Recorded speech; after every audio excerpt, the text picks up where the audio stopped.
Good afternoon. Thank you for creating time for us. You are in time for the latest updates. A very warm welcome to the Lunchtime News. My name is Irene Mchuma Udim. On sign language interpretation is Lensa Odingo. Let's interact on all our social media platforms at KBC Channel 1. Our top focus this afternoon, at least 400,000 families in Kajiado County are facing starvation as the current drought continues to ravage the country's arid lands. Kajiado Governor Joseph Olelenko is now calling on the national government and non-governmental organizations to salvage the situation. According to the National Drought Management Authority data, at least 400,000 households in Kajiado County are on the brink of starvation. In a population of 1 million people, 1 out of 2 people is facing starvation. Hakuna chakula. Emeenda shuleni, hata pesa ya shule hakuna. Hata chakula hakuna. Hata mbuzi imeenda yote. Imekufa yote. Na kondoo na funda imekufa yote. The helpless locals are now calling on the government to increase the distribution of relief food in the area. Kwa mwezi hiyo ingine ambayo inakuja, hali itakuwa mbaya zaidi. Watu watakufa kwa sababu ya njaa na shida. Na hata ndio tunauliza ile msaada ambao serikali imekuwa ikiwapea watu ya chakula, kwani iko wapi? Hatujaona tena. Marafiki zetu kutoka nchi ambazo zimeendelea waendelee kushika mkono, na tunapofanya hivyo tunaweka pia mikakati ya kuhakikisha kwamba siku zijazo tumepanga vizuri kulingana na mambo ya kubadilika kwa hali anga. Kwa hivyo hali ya ukame iko hali sio hali, na ndio naomba wale wanaweza kusaidia. The drought situation remains critical in the vast county with more than 500,000 animals reported to.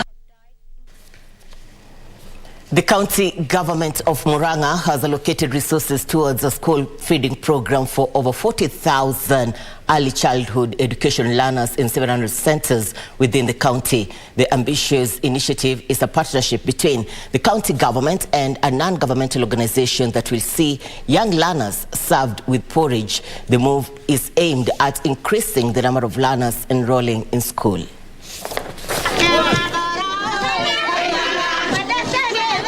Governor Irungu Kangata has commissioned a refurbished ECD center at Kiriaini Primary School in Kiru Ward, Madhewa constituency. It is during the commissioning that he announced the start of a Uji program in schools. The decision to launch the project follows a public participation in which residents suggested the start of a program to feed young learners in school. Tumekuja ku launch project ya Uji. Tuko na watoto takriban 40,000, yani 40,000 ambao kuanzia leo watakuwa wanakunywa uji bila malipo kutoka kwa county government of Murang'a, na ili watoto waweze kwenda shule wakiwa na good nutrition. Madhewa constituency has 76 ECD centers with 4,200 pupils who will benefit from the porridge program. Speaking during the launch of Kiriaini ECD classes, Kangata said they are working to ensure they boost ECD learning by providing proper infrastructure. Lazima tuziweke, tutie bidii shule zetu za ECD zikae kama academy. Ukiangazia pande ile utaona hiyo shule imegeuka. Watoto wa ECD wataona wameingia mahali pazuri na wataweza kutia bidii. Murang'a leaders led by County Assembly Johnson Mokuha lauded the assembly, saying they have a good working relationship with the governor, hence allowing development in the villages. Ndiposa tumekuja tukakaa kwenye assembly tukapitisha sheria. Kwa hivyo mambo yote gavana anafanya kwa kuambatana na sheria. Na tumepitisha kwa ile supplementary budget kwamba Murang'a County kwa constituencies zetu zote our ECDs zitakuwa renovated, na wale hawana classes nzuri zitatengenezwa, tunajenga. Watoto wetu watekea wakuwe wanasoma kwa environment yenye inafaa ili wakuwe watoto bora kesho. The leaders also vowed to ensure the issues pertaining the welfare of ECD teachers are well addressed. Tunamshukuru governor kwa kuleta shule safi, akafanya hata wanafunzi wapende mambo ya masomo. Mambo ya walimu imeongewa hapa, na sisi kama lawmakers tutahakikisha hakuna mwalimu wa nursery school analipwa peanut. Ruth Wamboy for Lunchtime News. The fishing industry is set to record lower yields following high production costs. Fish traders are now calling on the government to reintroduce fuel subsidies to cushion them. The traders in Malindi claim that the high cost of fuel has multiplied the production cost, resulting in majority of them recording less profits.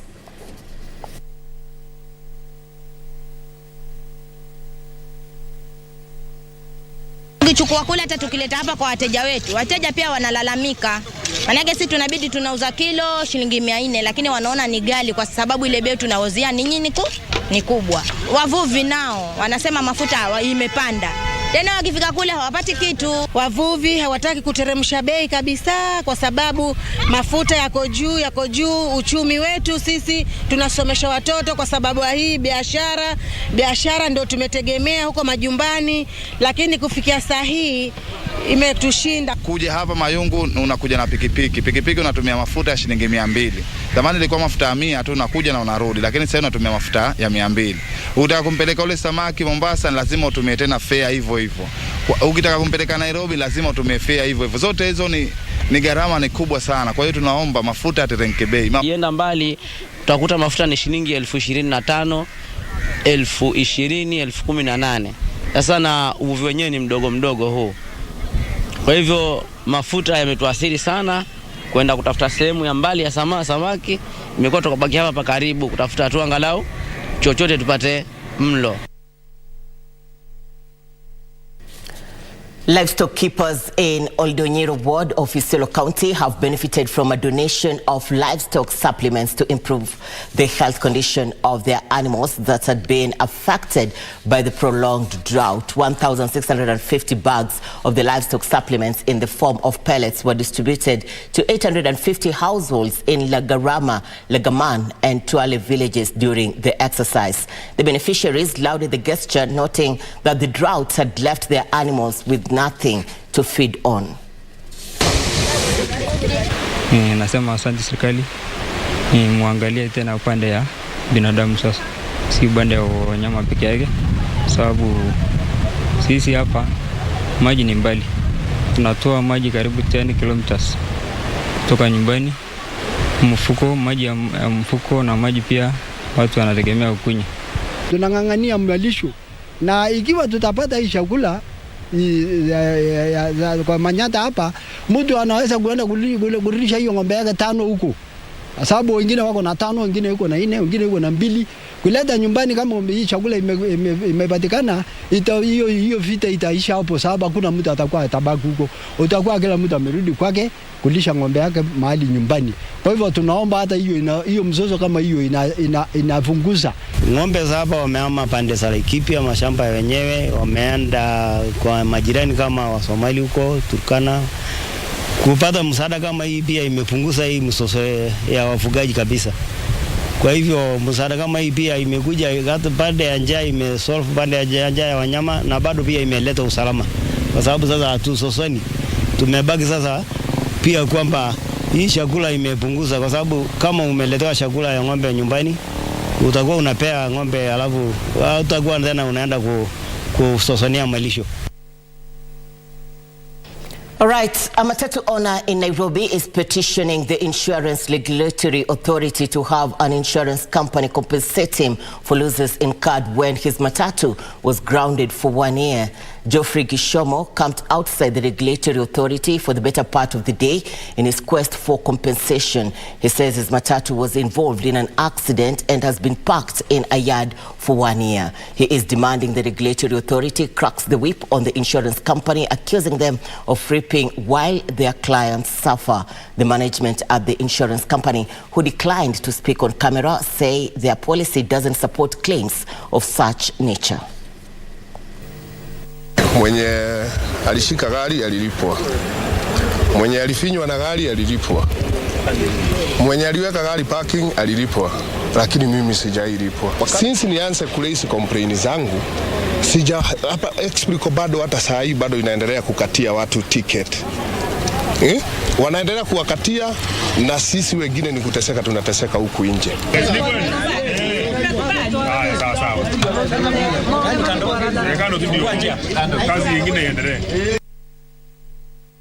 Of legislators from Western region are lobbying for amendments to the Constituency Development Fund Act. The members of parliament want allocation of bursary funds to be based on population size.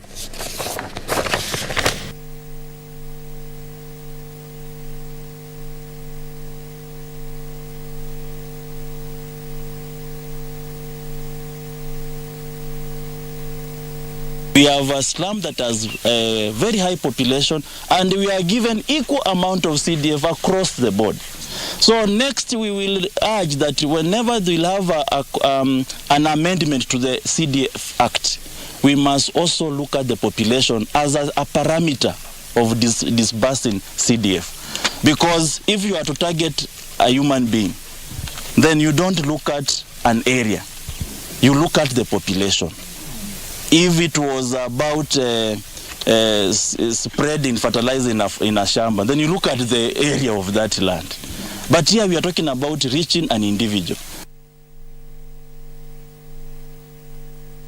Parents with children having mental conditions and autistic disorders have been urged to register them with the National Council for Persons with Disabilities.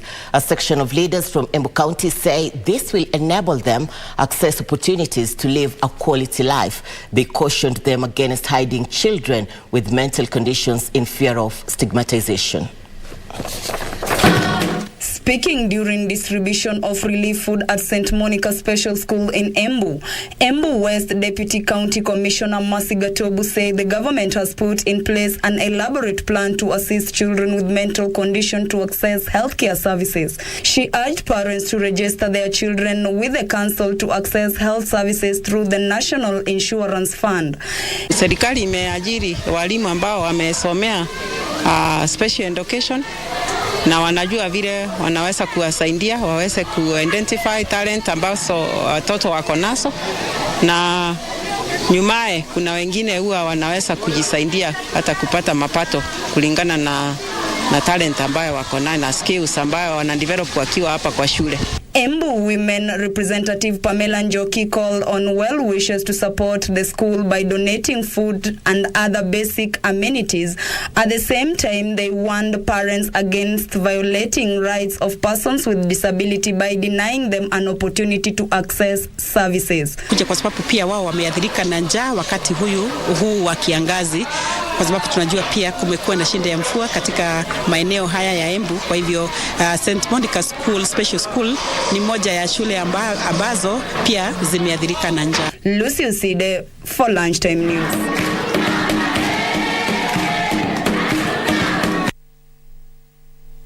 And you're watching the Lunchtime News. We are taking a breather. We'll be back with more. Stay with us.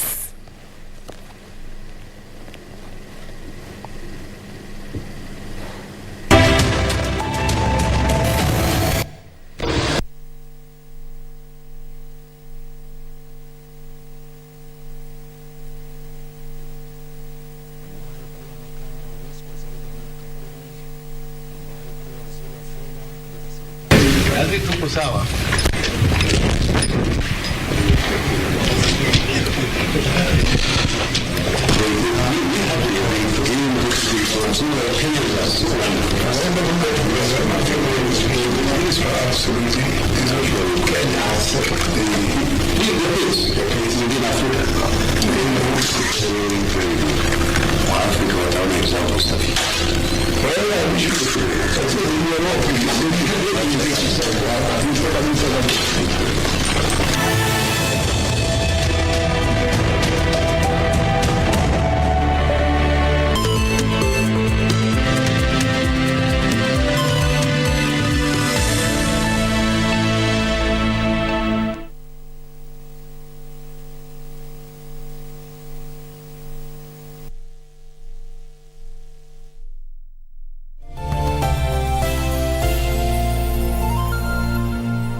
Charlene, does your father know what you're doing? Does your date know the truth? And Jenny, does she know? Jenny! Stop calling me that. Why can't I call you by your name? Because I'm not Jenny. Can you pretend that we don't know each other? What did you say? I didn't hear you. At my workplace, there's a girl like you. Oh, actually, she's like you when you were young. So much about her makes me confused.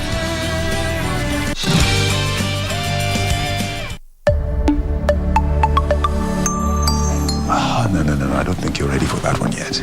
What happened to not hogging the ball? Yes, you could hog. I just think you're not ready yet.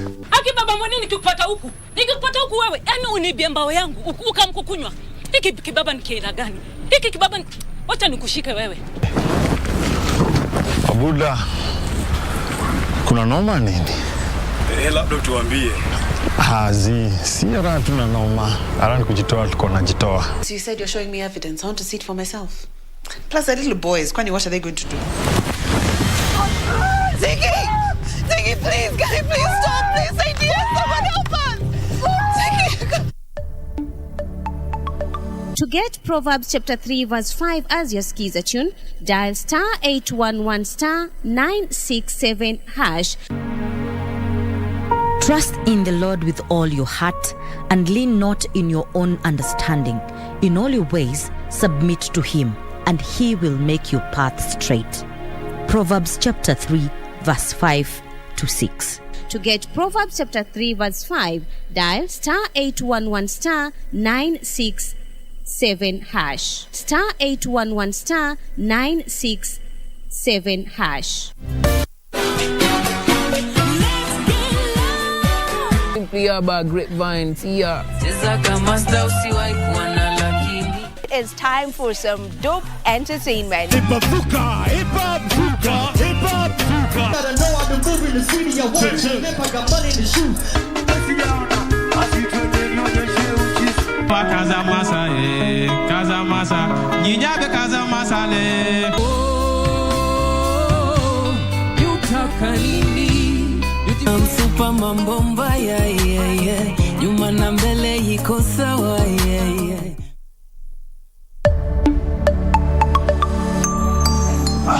No, I don't think you're ready for that one yet. What happened to not hogging the ball? Yes, you could hog. I just think you're not ready yet. Aki baba mwani nikikupata huku. Nikikupata huku wewe, yani unibia mbao yangu, ukamkukunywa. Hiki kibaba ni kiela gani? Hiki kibaba wacha nikushike wewe. Abuda, kuna noma nini? Labda tuambie. Si ara tuna noma. Ara ni kujitoa tuko najitoa. So you said you're showing me evidence. I want to see it for myself. Plus the little boys, kwani what are they going to do? Ziggy! Ziggy, please, guy, please stop. Please, I need someone help us. Ziggy! You give me hope. When you're with me, when you kiss me, when you tell me. Just a little girl from the ghetto, hear my torrential. Stepping at them dancing the clocks, when the rest of them a beat them stiletto. Dirty heart can't sweep with fruit. Good and never. They are like the trees when can't bloom. Good and never. Under the pressure, yeah, under the pressure, under the pressure.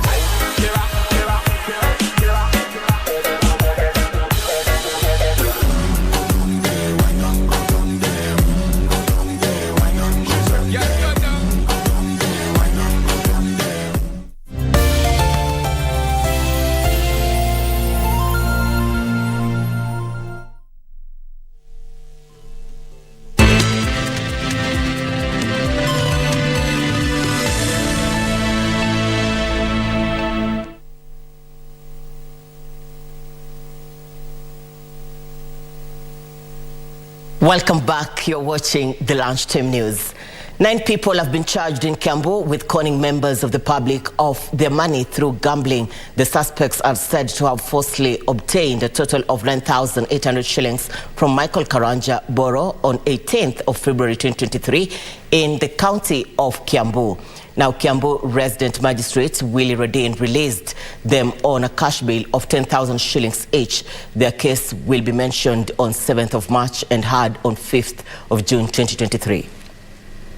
Kesi yenyu itaweza kusikizwa pale kwa namba 2 na itaweza kusikizwa tarehe 5 mwezi wa Juni na itaweza kutajwa tarehe 7 mwezi wa Machi na imeweza kuachiliwa kwa cash bill ya shilingi 10,000 kila mmoja ili mweze kuendelea na kesi mkiwa huru.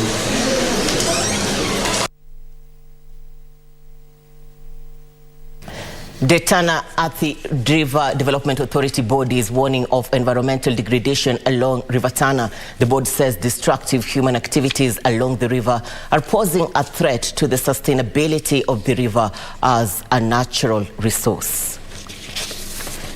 Tana at River Development Authority Board Chairman Patrick Gishuru says there is urgent need for the conservation of River Tana. Our major concern is to conserve the river, to ensure that you have constant water that will be available.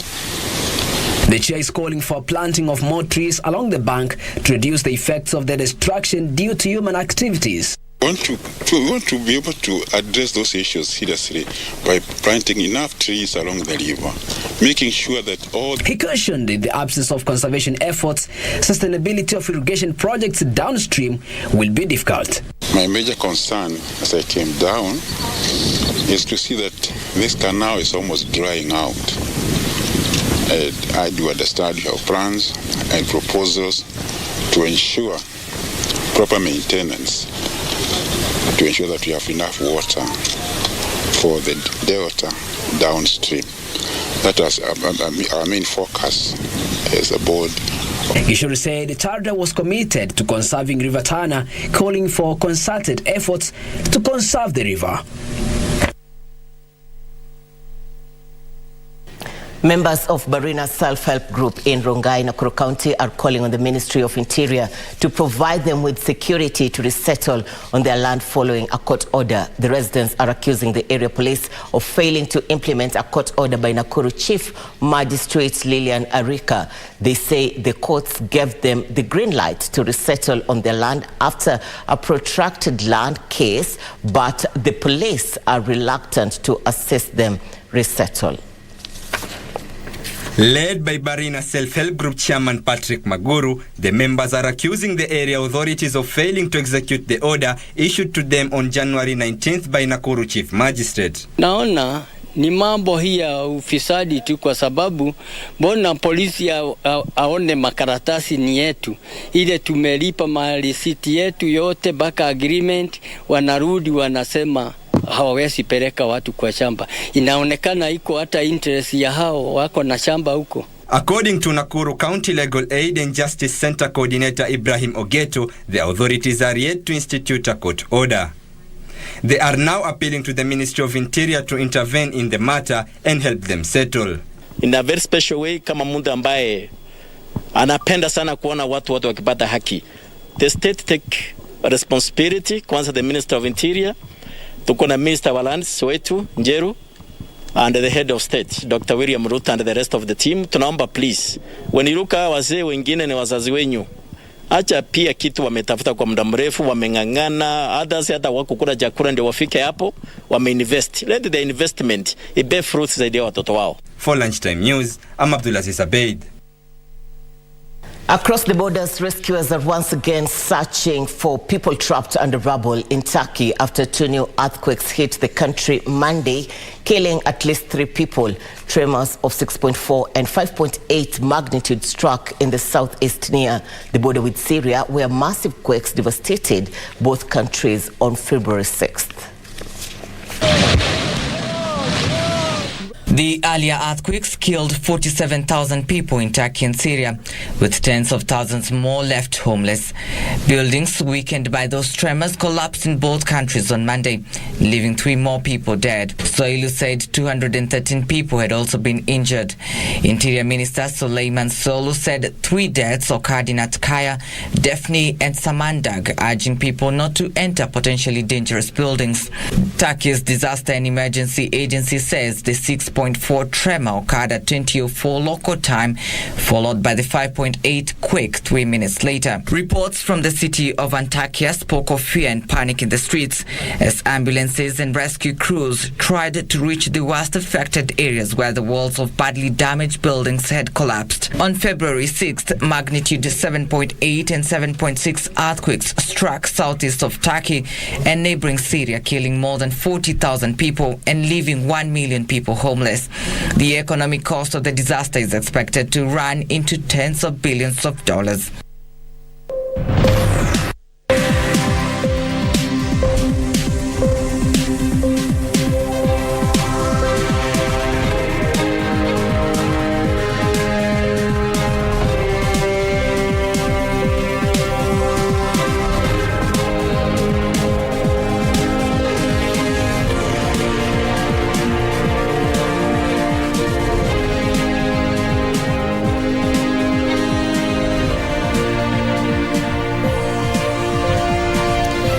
All right, thank you for staying with us. You're watching the Lunchtime News. Time for business news.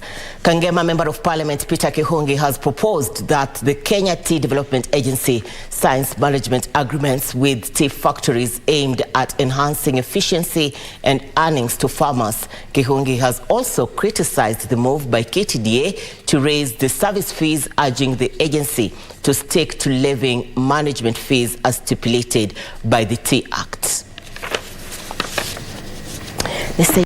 A number of tea factories in the east of the Rift Valley are yet to sign management agreements with Kenya Tea Development Agency. This is because KTDA has been pushing for revision of the management fee to be increased from 1.5% to 2.5% of the total sales, which has faced opposition from tea factories.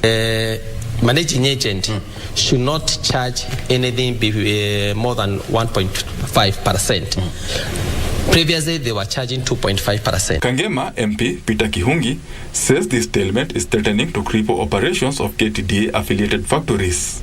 For now, the management agreement between tea factories and KTDA was supposed to be signed by 17th this month. Okay. They did not sign because they said that moving from 2.5 to 1.5 is too retro. He also wants the Kenya Tea Board to fully implement the Tea Act for the value chain to reap the benefits of the reforms in the subsector. KTDA cannot be able to work with 1.5% as the managing fee. They should look for other management agents. There are so many who are willing to work with the tea farmers. Benson Druba reporting for Lunchtime News. Other news, the county government of Kakamega has begun supplying monosex tilapia fingerlings to support fish production in ponds. Over 500 farmers in Kakamega County are among the beneficiaries in 15 devolved units to get 1,000 fingerlings in a program aimed at increasing smallholder aquaculture development. The Aquaculture Business Development Program is jointly funded by the government and the International Fund for Agricultural Development, meant to boost fish production.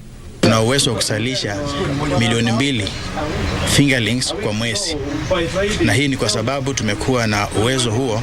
Ni county government ya Kakamega imeweza kutupatia support, na tumekuwa na uwezo wa kusupply fingerlings ambazo tunaweza kusaidia wakulima wetu kwa ajili ya ufugaji wa samaki. Under the program that targets farmers in 15 counties, selected farmers will each be given 1,000 monosex tilapia fingerlings. Samaki sio kitu kubahatisha, samaki ni utajiri kwa ujumla. Samaki nimepatiwa na account sasa hivi. Samaki andeletua nitaongeza, hii nimepatiwa ni 1,000. Kufikia Jumanne wiki lijalo, ambapo tutaona ya kwamba kila sub-count wakulima ambao walikuwa identified na ABTP department program wameweza kupewa hizi fingerlings. Kisii, Siaya, Busia and Kisumu are among the targeted counties for the production that seeks to promote fish production in ponds through provision of fingerlings and feed. Andrew Kero for Lunchtime News. This is a big one. Trade and diplomatic ties between Kenya and Australia are set to deepen following the opening of a new Australian High Commission in Nairobi. Foreign Affairs Cabinet Secretary Alfred Mutua pointed out Kenya's strategic positioning and ease of connectivity and called on the Australian businesses to take advantage of Kenya's positioning as a gateway to the wider African market through the African Continental Free Trade Area. Kenyan imports from Australia totaled $67.5 million in 2020, while exports were at $24 million. The main products that Kenya imported from Australia were wheat, salt, and sorghum, while the main products that Kenya exported to Australia were cut flowers, coffee, and sowing seeds. Trade between the two countries is projected to grow following the opening of a new chancery by Australia's Assistant Minister for Foreign Affairs, Tim Watts, in Nairobi. In a statement, Tim Watts said the opening of the new commission serves as a base for Australia's relationships with Burundi, Rwanda, Somalia, Tanzania, and Uganda, to which Australia is accredited. Watts says that the work of this High Commission will build on Australia's cooperation with Kenya to respond to global challenges and deepen combined efforts on economic, multilateral, environmental, and security issues. Foreign Affairs Cabinet Secretary Dr. Alfred Mutua says the High Commission building is a symbol of renewed commitment to continue strengthening friendship, mutual trust, and enhance implementation of development cooperation between the two nations for mutual benefit. Frederick Muki for Lunchtime News. Legislators are calling for more research on GMOs to inform a decision on their consumption and cultivation in Kenya. They say if Kenya is to allow consumption of GMOs, companies should be compelled to clearly label products with any GMO components to reduce stigma surrounding its adoption in the country. Some of the legislators have supported adoption of GMOs, noting that it would help Kenya increase food production. More and more information is required, even for us to be able to disseminate to our people, because we represent them. And we shall not tire to get more information. We may need to know. If that is the case, we are already consuming a lot of GMOs. And if the GMOs, whatever the genes or the genomes, as you call them, are extracted to ensure that we are at least managing some of these ailments, then why does it become a problem at some point? These are the issues we need to address so that we move forward. If this is true, I don't understand really. How did we get to a point that a country that has enjoyed GM in medicine and everything else is struggling with GM food? Now, Twitter is removing text messages two-factor authentication of non-subscribers by double-checking the identity of the person logging in.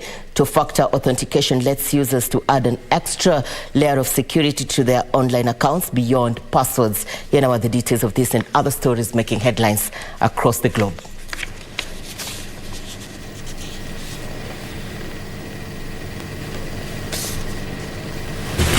Common methods of double-checking the identity of the person logging in include texting users a code or using an authenticator app. But on Saturday, the Twitter support account tweeted only Twitter Blue subscribers will be able to use text message authentication from 20th of March. Some text message two-factor authentication users also received an in-app alert telling them to remove the method before the deadline to avoid losing access to their account. Twitter owner and chief executive Elon Musk tweeted its authenticator app, which would remain free, was more secure. Musk says Twitter had been scammed by phone companies and was paying more than $60 million annually for fake two-factor authentication messages. Meanwhile, Russia's economy shrank last year by less than had been expected given its invasion of Ukraine. The economy contracted by 2.1% according to the country's statistics agency, but this was less than an earlier prediction of a 12% fall. High oil prices and military spending have helped to support the economy. After the invasion, hundreds of Western farms withdrew from Russia. The initial shock forced the stock market in Russia to close temporarily, and so the Russian ruble tumbled as people queued up at cash machines. Finally, Germany suffered an economic loss of 100 billion euros last year due to the Russia-Ukraine conflict. According to Marcel Fratzscher, president of the German Institute for Economic Research, energy prices in Germany in 2022 rose 34.7% from the previous year, with prices for heating oil and natural gas soaring 87% and 64.8% respectively. Since the outbreak of the Russia-Ukraine conflict, European countries have implemented several rounds of sanctions against Russia, among which energy being the key sector sanctioned. Fratzscher says Germany is economically more affected by the conflict than other European countries because it is more dependent on Russian energy, has a high proportion of energy-intensive industries, and is extremely dependent on exports and global supply chains. Almost 1 year since Russia and Ukraine got into a military conflict. Many countries are now feeling the impact of the conflict that has sent energy prices over the roof. Bakeries in Nigeria are example, with many having shut down their operations due to high, expensive wheat flour. Nigeria imports more than half of the wheat flour from Ukraine. More in our business briefs next. Before the start of conflict in Ukraine, flour was going for around 15,000 naira, but today it is at 31,000 naira. This marks an increase of about 136%. According to the International Monetary Fund, growth expectation this year will drop significantly, equating to about $1 trillion in lost production. Double-digit inflation, weak economic growth and mounting insecurity are key concerns for Nigerians voting in general elections later this month. Elsewhere, lack of freight trains to carry minerals to the port forced South African's Kumba iron ore to lower its production outlook for the next 3 years. South Africa's freight rail capacity has been faced with inadequate maintenance, a lack of spare parts, and the theft of hundreds of kilometers of copper cable from rail lines, costing coal and iron ore exporters billions of rand in revenue. The company now expects to produce between 35 and 37 million tons in 2023. Finally, the African Union announced that Burkina Faso, Mali, Guinea and Sudan will remain suspended from the Pan-African Organization following the summit in Ethiopia. Mali, Guinea and Sudan were suspended in 2021. Burkina Faso followed a year later after the military took power. Speaking after the summit, the head of the AU's Peace and Security Council, Bankole Adeoyo, reaffirmed zero tolerance against unconstitutional changes of government, adding that it is ready to help the four countries return to constitutional order. SACCOs are owed 4.2 billion shillings in unremitted members' deduction from state-owned enterprises and defunct municipal councils. This, according to Kenya Union of Savings and Credit Cooperatives Limited, KUSCO Managing Director George Ototo, is hurting operations in some SACCOs. He says the cooperative movement is exploring ways to recover the money through, among others, having the Commissioner of Cooperatives freeze accounts of entities that have defaulted. The laws that exist, for example, in Cooperative Societies Act, CAP 490, Section 35, it empowers the Commissioner to freeze the accounts of the offending entities who are not remitting deductions to the SACCOs.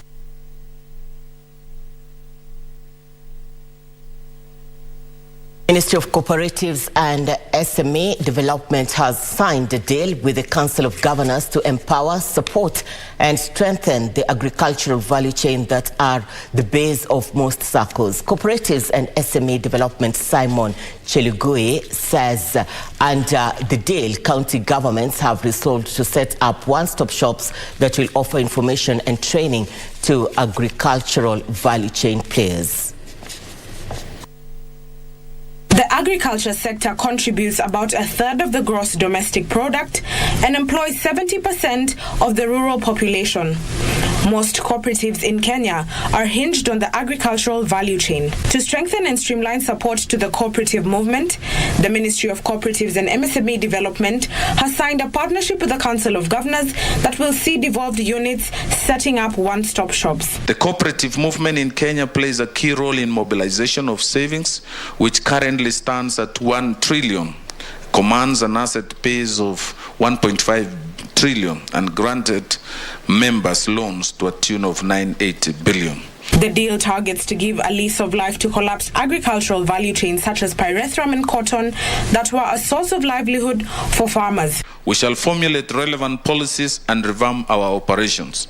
And as you are aware, the agricultural cooperatives played a pivotal role in processing and marketing major crops, including coffee, cotton, cashew nuts, pyrethrum, fisheries, among others. Chelugui applauded Elgeyo Marakwet and Nyeri counties for investing in the training of cooperative officers, urging the other devolved units to follow suit. He made the remarks during the annual delegates meeting for the Kenya National Police Deposit Taking SACCO, which announced that its net income for the last year had grown by 13.5% to 22.7 million shillings.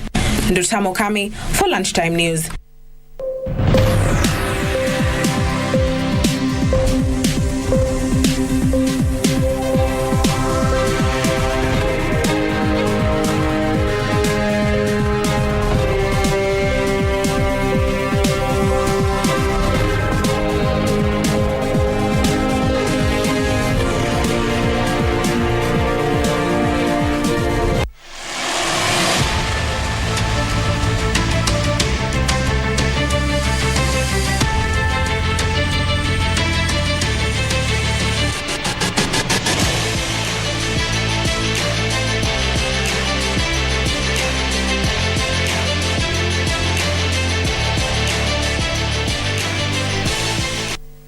Thank you for staying with us. Time for Channel 1 Sports News. The Champions League round of 16 resumes tonight with 2 games on card, where defending champions Real Madrid will take on last season's runners-up Liverpool at Anfield. However, Liverpool coach Jurgen Klopp believes his boys can make a surprise and progress to the quarterfinals despite poor run of form.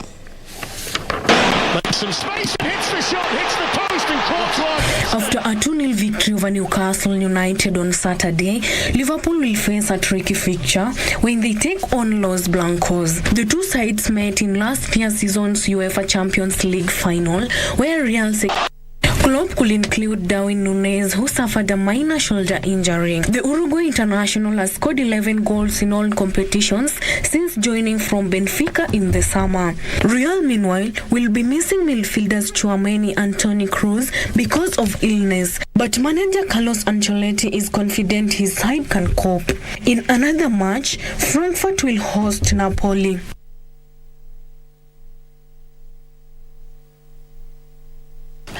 Andy Murray saved 3 match points and won a final set tiebreak to beat Lorenzo in the first round of the Qatar Open. Britain's Liam Brody also progressed to the second round by beating Ukraine's Alexei Krutik.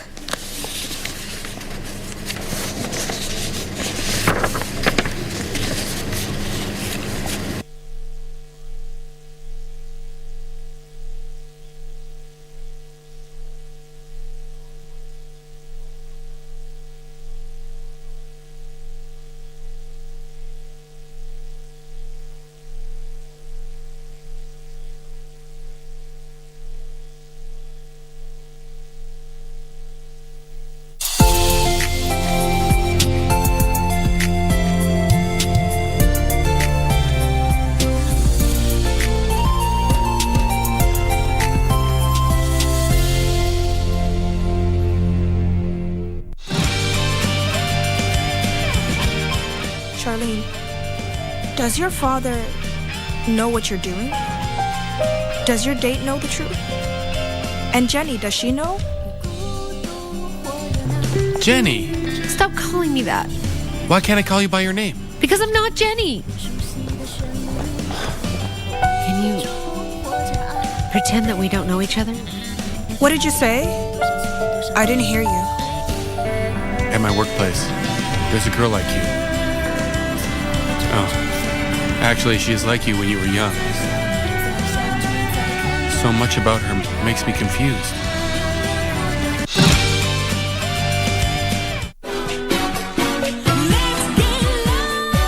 Simply about grapevines here.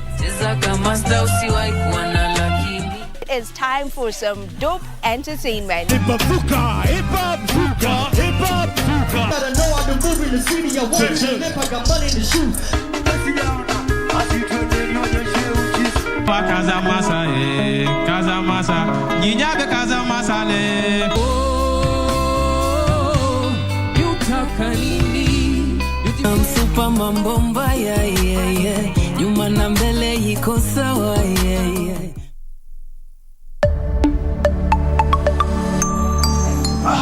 No, I don't think you're ready for that one yet. What happened to not hogging the ball? Yes, you could hog. I just think you're not ready yet. Aki baba mwenye nikikupata huku. Nikikupata huku wewe, yani unibia mbao yangu, ukamkukunywa. Hiki kibaba ni kiera gani? Hiki kibaba ni... Wacha nikushike wewe. Abuda, kuna noma nini? Labda tuambie. Si ara tuna noma. Ara ni kujitoa tuko najitoa. So you said you're showing me evidence. I want to see it for myself. Plus the little boys, kwani what are they going to do?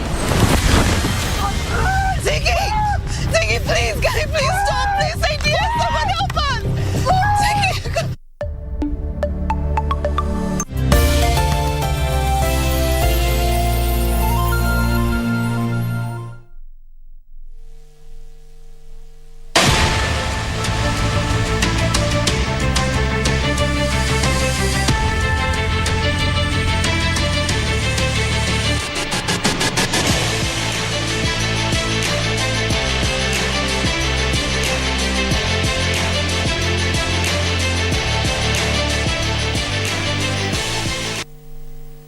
Thank you for keeping it KBC Channel 1. Our apologies for that technical hitch. Let's revisit this news item. Now, Andy Murray saved 3 match points and won a final set tiebreak to beat Lorenzo in the first round of the Qatar Open. Britain's Liam Brodry also progressed to the second round by beating Ukraine's Alexei Kruchuk.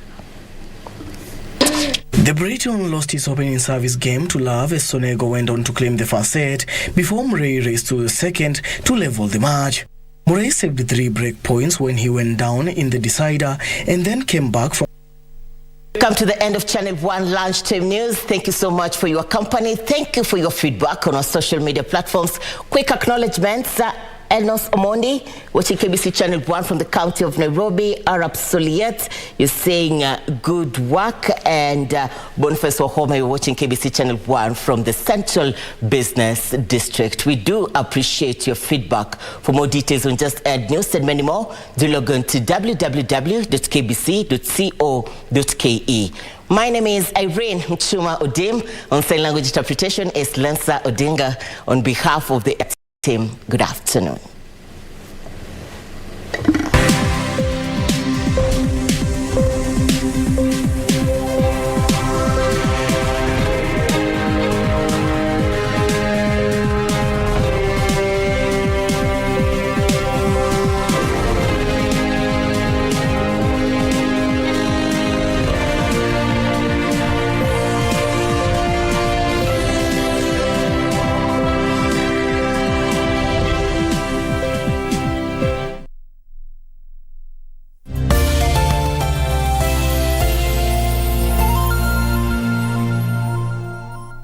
When somebody thinks something is not valuable, I see the beauty in it. And I think that's the beauty of art, you know? It's basically adding value to pieces that people might have lost the love for.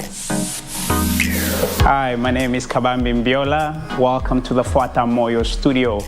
We come from a family of artists and fashion designer from Lubumbashi in the DRC. We are continuing the family legacy in Cape Town. I am Tina Martin Biola. I am the main artist at Fatamoyo. I studied graphic design and I found myself, I was like, I can't be tied down to a desk because I like doing different things. I love and I breathe art. They say when you do what you love, you never work a day in your life. I want something special today. Okay. So I want a short sleeve and the top I want to be a box one. You want some artwork on it? Yeah, you can use primary colors. We're gonna do a lot of paint splash just to give it a bit of a vibe where it's like proper Fatamoyo style. We're doing a shirt for Joel, box sleeves, a bit of a crop fit, and we're gonna do the artwork